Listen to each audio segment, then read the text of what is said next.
Welcome back. Well, today I am joined by Dr. Hang Dang, who is here on behalf of City of Hope. Well, Dr. Dang, thank you so much for joining me today. How are you? I'm great. Thank you for having me back, Lisa.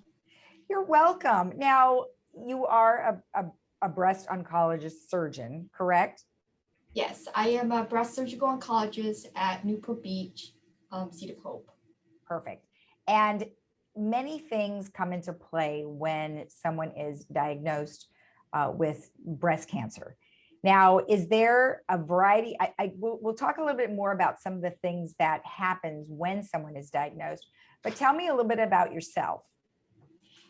So I'm a breast surgical oncologist at City of Hope in Newport Beach. I mainly focus on breast cancer, but I also do prevention as well. So I see patients for early detection, prevention, and survivorship as well.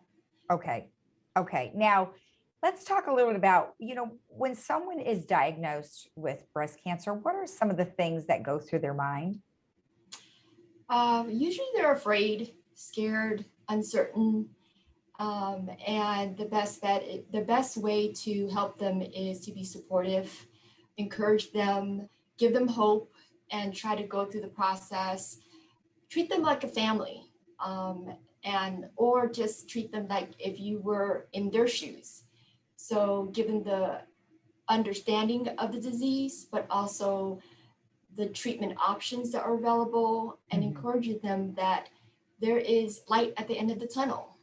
Right. And I think that's what we're here at City of Hope. We try to encourage patients to go through that process, that are going through that process, to know that there is hope and there is light at the end of the tunnel for them.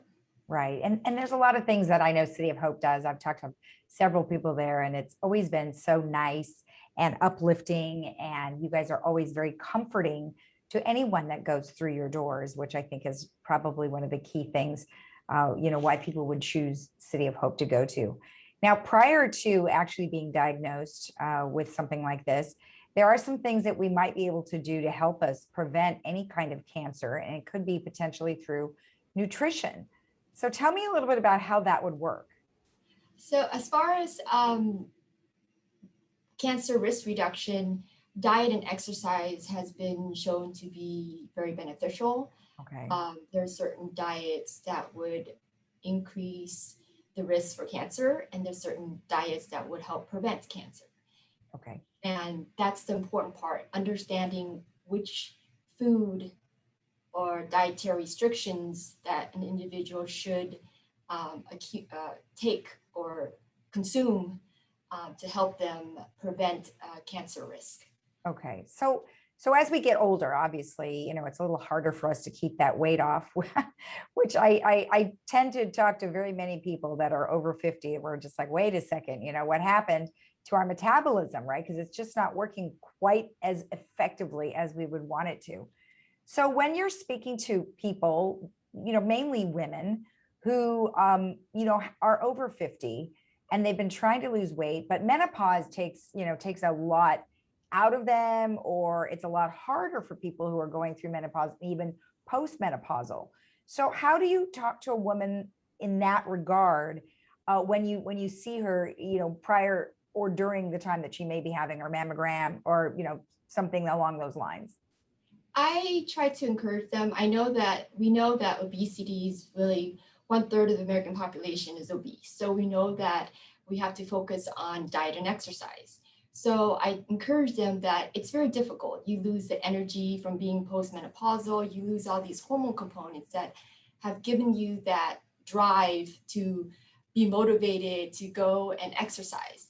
So you have to develop a regimen that would help you. Yes, you want to speak to your doctors if you want. You want to talk to different programs, but it's more motivation that you have to get within and be able to set up a schedule where you can try to go for walks or exercise 3 to 4 hours a week or 30-40 minutes a day. That will help you. Just walking will help you increase your activity, increase the blood flow, reduce your risk for cancer, but also improve your other health, cardiovascular health, decrease diabetes. So we try to talk to them about encouraging them about diet and exercise as part of it. And it's all motivation.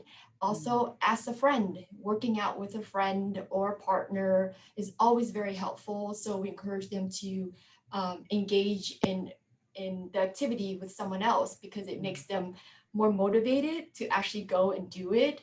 Right. So that's what we try to do for survivorship as well for our breast cancer patients after they've gone through cancer treatment.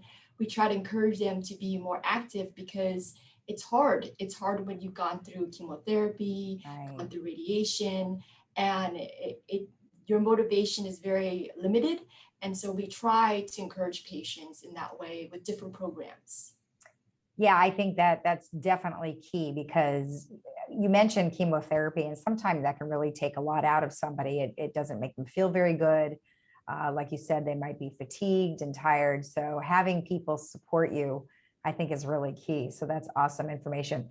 So excellent. Well, thank you so much. It's good to know that we have some people like you guys at City of Hope who can help us through prior, during, and after any type of situation when associated with cancer. So thank you so much. Thank you, Lisa. You have a good day.